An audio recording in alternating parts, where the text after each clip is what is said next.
It's especially meaningful for me to be here at the National Geographical Society. My grandfather, who's no longer living, actually took photographs for the Society about half a century ago from such places as India and Afghanistan. And I was actually looking at those old black and white stills when I was a little boy that first gave me some sense that there was a world beyond my little town in Connecticut.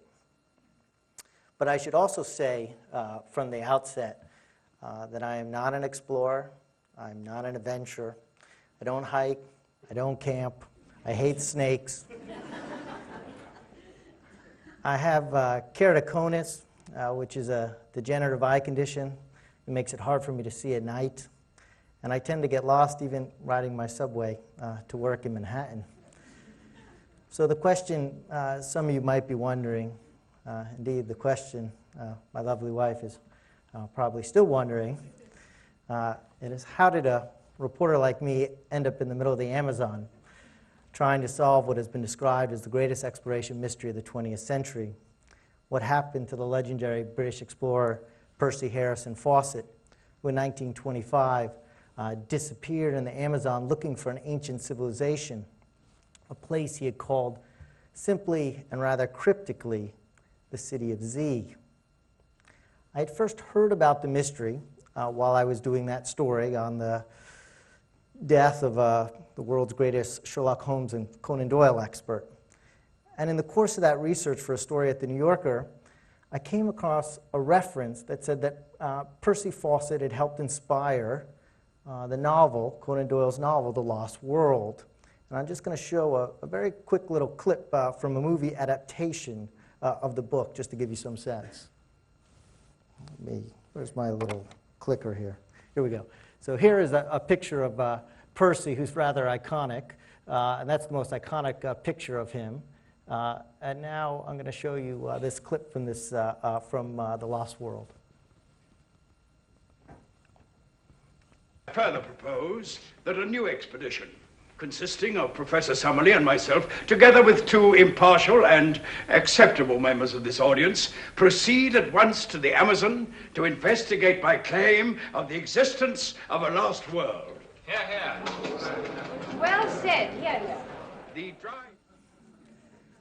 Well, I had read The Lost World. This piqued my curiosity. Who was Percy Fawcett?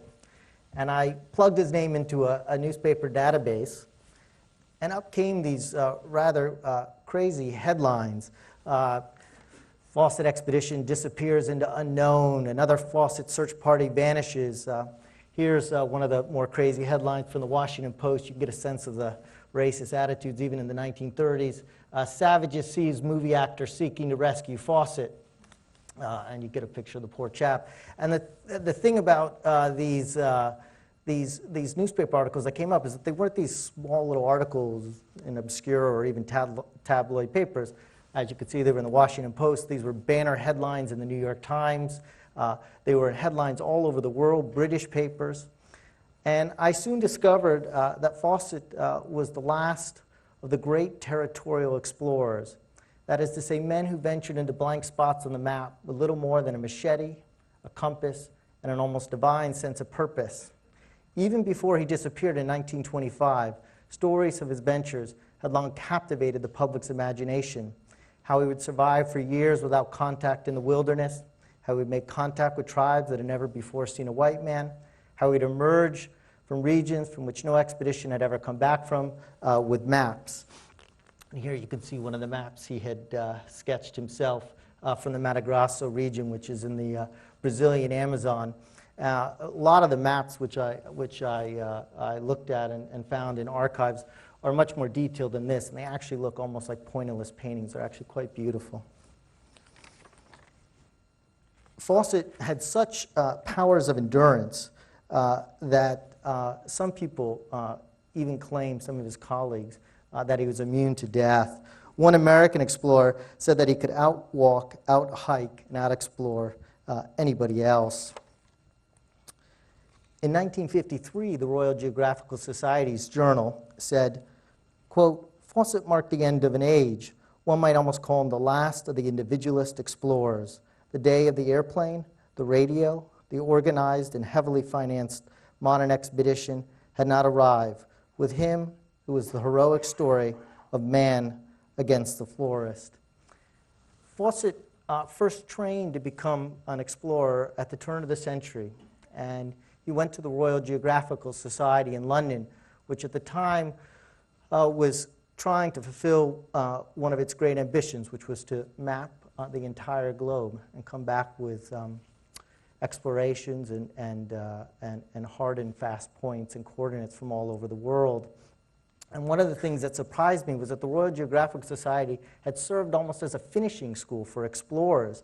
It had helped launch such great explorers as Livingstone and Speke and Burton. And Fawcett, who had grown up worshiping these sorts, had gone to the Royal Geographical Society to train.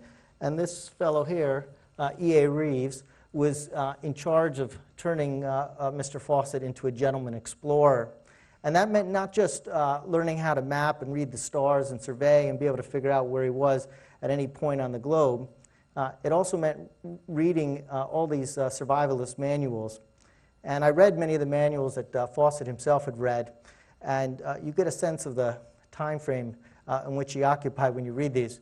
They would say things like, well, if you're suddenly bitten by a poisonous snake, pack the wound with gunpowder and ignite it. And, well, if you're hit by a poisonous arrow and the wound is hemorrhaging, get boiling grease as quickly as possible and pour it into the wound. Well, Fawcett finished his training, and he was quickly recruited to become a spy. And this was actually very common for the British Empire. They would go commonly to the Royal Geographical Society and recruit its members and graduates to become spies, because being an explorer was the perfect cover. You could wander anywhere into other countries, and ostensibly you're supposed to be kind of poking around anyways, and spy, and they used it as a cover. And Fawcett was actually sent to Africa as a spy. And he did this for a period. But then in 1906, he turned his attention fully to the Amazon and strictly to exploration. And at that time, the Amazon really remained one of the last large blank spaces on the map. And you should have, this picture gives you some sense of its size, but just to give you even a greater image, the Amazonian wilderness is the size of the continental United States. And back then, it remained largely unexplored because of the impenetrable jungle. And Kelty, who was the secretary of the Royal Geographical Society at the time, one of the most acclaimed geographers, said, "What is there no one knows?" And the area remained so unexplored that Peru, Bolivia, and Brazil didn't even know where their borders were in the interior of the Amazon. And so they needed somebody to come in and try to figure out where they were. And so they asked the Royal Geographical Society if they had a representative, and they sent Percy Fawcett. Fawcett quickly agreed, saying it was his destiny, and off he went to this area.